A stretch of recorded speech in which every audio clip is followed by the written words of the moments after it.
ไปหาสาวงามบอกแก้วแอวหาสาวลาวอยู่บ้านเมืองเฮาง่อยเหงาเศร้าซอย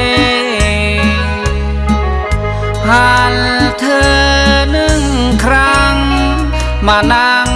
ใจลอยได้แต่รอคอยเป็นได้พ้องใจอ้ายเป็นคนไทยหัวใจคิดฮอดแม่ยอดนุ่งรามน้องยังมางามงามแต่งามว่าผิวพรรณผ่องใสใช้ไลโซภาดุดดังนางฟ้าลงมาบนดิน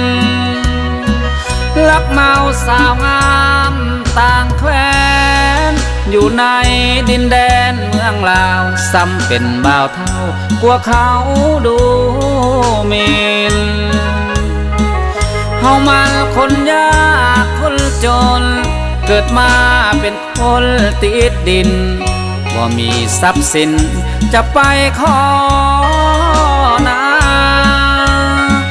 นั่งอยู่ฝั่งโขงพอเรือข้ามฟากไปมาอยากเอากันดามาไว้เคียงข้าง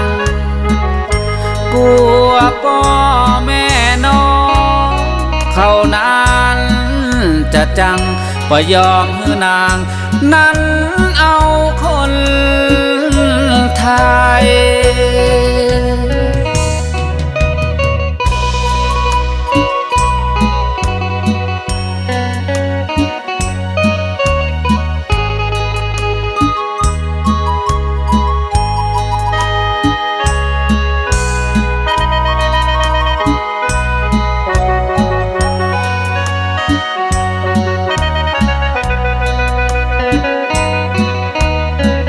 รักเมาสาวงามต่างแคว้นอยู่ใน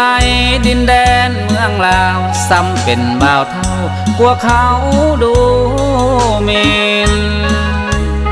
เฮามันคนยากคนจนเกิดมาเป็นคนติดดินบ่มีทรัพย์สินจะไปขอนานั่งอยู่ฝั่งโขงพอเรือข้ามฟากไปมาอยากเอากันดามาไว้เคียงข้างกลัวพ่อแม่น้องเขานั้น